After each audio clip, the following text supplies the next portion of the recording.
It's so funny when I bring up the book Profit First, the reactions that I tend to get for it. People are either all in or there's like real facial skepticism when they do it. Hey, it's Scott Beebe with Business on Purpose. I want to talk to you about 4 reasons.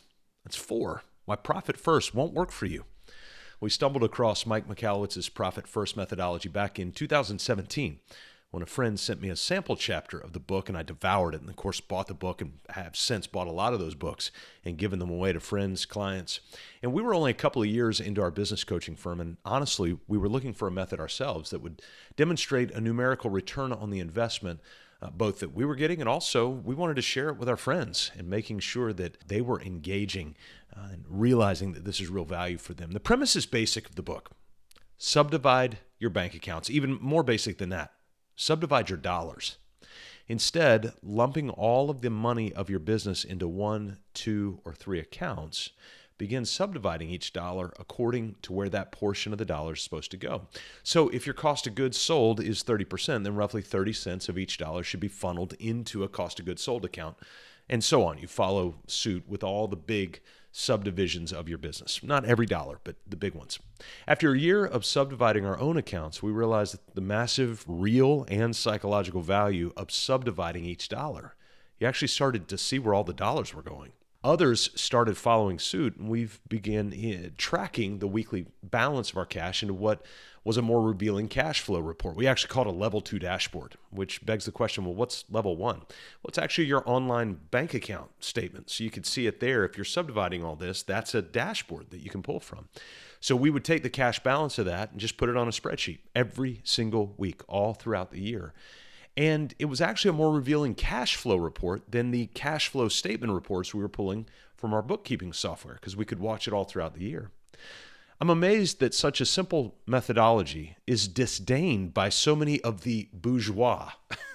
Experience has taught us that the simple things are often the key to clarity, and in this case, retaining more profit to be used for the things that matter most.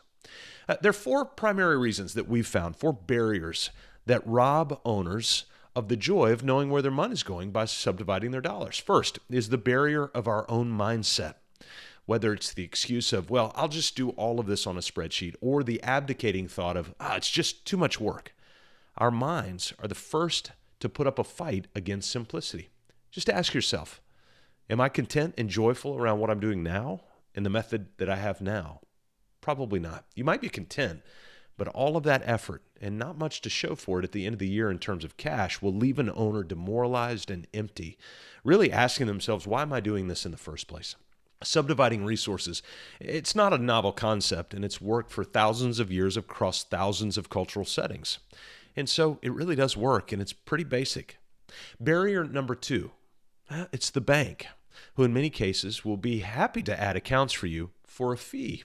Well, there are plenty of local and remote banks who would love to host your deposits, seeing as that money is what allows them to make money. We've actually trained our local bank on the subdivision of bank accounts. If your bank insists on charges, then insist on another bank. Barrier 3 is a bookkeeper.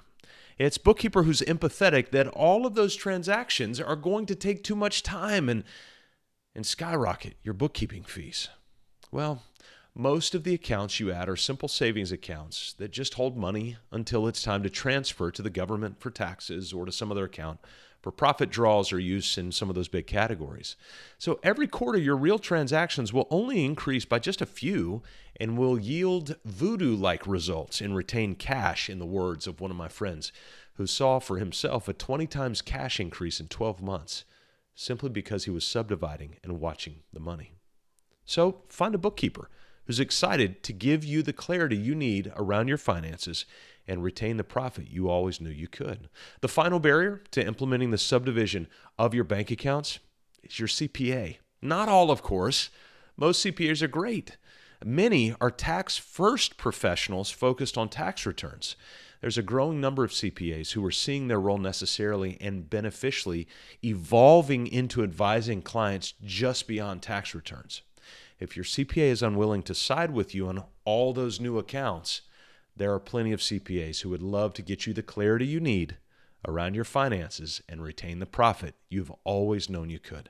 Remember, advisors, coaches like us, banks, and other support team members and outsourcers, We're here to serve you, not the other way around. So commit to subdividing your bank accounts and begin to track the growth of your actual cash that you can then use for the generosity of your life and for those you love and serve. For more, go get Mike's book, Profit First. Just Google Mike Profit First, and you'll see it pop up. There are actually Subdivided Profit First books for contractors and other micro and industry professionals.